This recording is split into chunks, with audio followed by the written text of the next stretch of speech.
Hello everyone, welcome back to my channel. ఈరోజు మనం chicken 65 ఎలా తయారు చేసుకో చూద్దాం.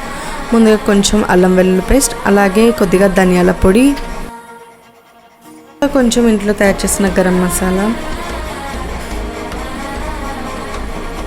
కొద్దిగా ఫుడ్ కలర్,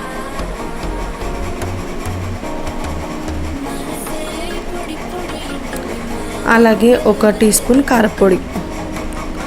కారంలోనే ఉప్పు కలిపి వేసానండి. అన్నీ వేసి మంచిగా మిక్స్ చేసుకోండి. తర్వాత కొద్దిగా 1 కప్ వరకు మైదా పిండి వేసుకోండి. మైదా పిండి కలిపిన తర్వాత ఒక 1/2 కప్ బియ్యం పిండి వేసుకోండి.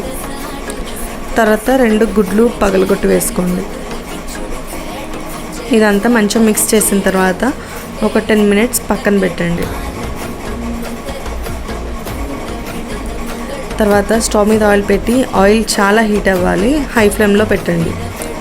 ఆయిల్ చాలా హీట్ అయిన తర్వాత దాన్ని మీడియం ఫ్లేమ్లో పెట్టుకొని అప్పుడు పకోడీ వేయడం స్టార్ట్ చేయండి. పకోడీ మొత్తం మీడియం ఫ్లేమ్లోనే వేగాలి. మీడియం ఫ్లేమ్లో అయితేనే మంచిగా వేగుతుంది.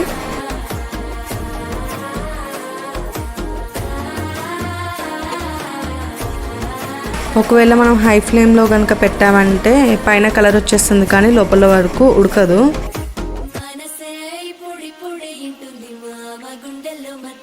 అట్లా మంచిగా ఉడికిన తర్వాత వాటిని స్ట్రెయిన్ చేసుకోండి.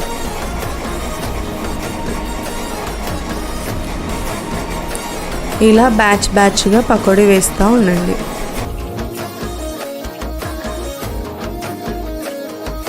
చూసారు కదా, ఇంతే, చాలా సింపుల్ అండి.